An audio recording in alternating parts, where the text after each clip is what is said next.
কাচ্চা কালো আমি চিনি শিশু আত্মা বা পিতাকে সাধারণ কাজে লাগানোর জন্য বিশ্ব সবর মন্দির জপ করা হয়। দুধের মিষ্টি মদ।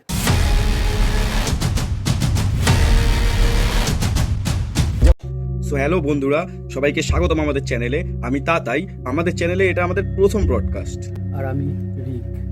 এখানে আমরা অকাল্ট, হরর, অলৌকিক, ভৌতিক বিষয়গুলো নিয়ে আলোচনা করব। যে বিষয় বা যে এনার্জিটাকে নিয়ে আজকে আমরা আলোচনা করব, সেটা তোমরা অনেকেই কম বেশি জানো, যে এনার্জিটাকে আমরা সাধারণত কাচ্চা কালুয়া নামে চিনি। এটি এমন একটি বিচরণশীল শিশুর আত্মা বা প্রেতাত্মাকে বোঝায় যে কিনা তার 7 বছর বয়সেই মৃত্যুবরণ করেছে। আঘুরি বা কিছু আধ্যাত্মিক সাধকরা এই আত্মাটাকে জাগিয়ে তোলে নিজের সাধনায় কাজে লাগানোর জন্য। গুপ্তবিদ্যায় বা তন্ত্র আলোচনায় কাচ্চা কালুয়াকে অত্যন্ত শক্তিশালী ও অত্যন্ত দ্রুতগামী প্রেতাত্মা বলে গণ্য করা হয়। মনে করা হয় কোনো নির্দিষ্ট কার্য সিদ্ধ করার জন্য এই প্রেতাত্মাকে ব্যবহার করা যেতে পারে। যেমন সুরক্ষা প্রদান করা, নেতিবাচক শক্তি দূর করা, বশীকরণ করা, অথবা কোনো ব্যক্তির চিন্তাভাবনা সম্পূর্ণ নিজের কন্ট্রোলে আনা। কাচ্চা কালুয়ার বিষয়ে সংক্ষেপে এটি একটি ধারণা ছিল।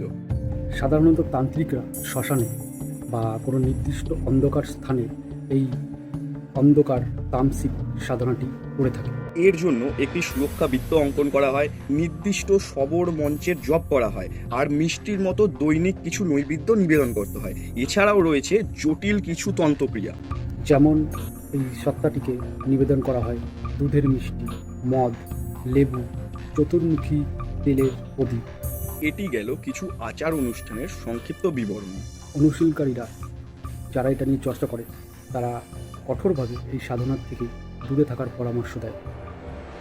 সাধনকালে যে কোনো ভুলের কারণে আপনার কঠিন পরিণতি হতে পারে। অনুশীলনকারীরা যারা এটা নিয়ে চর্চা করে তারা কঠোরভাবে এই সাধনার থেকে দূরে থাকার পরামর্শ দেয়, কারণ এটি অত্যন্ত উগ্র, ভয়ঙ্কর ও বিপজ্জনক অনুশীলন বলে গণ্য করা হয়।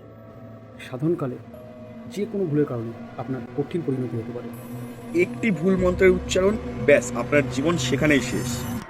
এছাড়াও যে পরিণতিগুলি হতে পারে সেটা হলো মানসিক অস্থিরতা, আর্থিক সর্বনাশ, হেলথ ইস্যু বা কোনো প্রিয়জনকে হারানো। পরামর্শ দেওয়া হয় যে একজন সঠিক অভিজ্ঞ গুরু ছাড়া এই আচার অনুষ্ঠানগুলি কখনোই পালন করা উচিত নয়।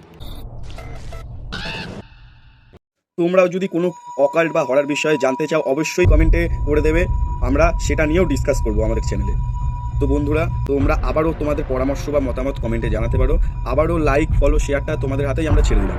দেখা হচ্ছে আবার আরেকটা ভিডিওর আরেকটা পার্ট নিয়ে।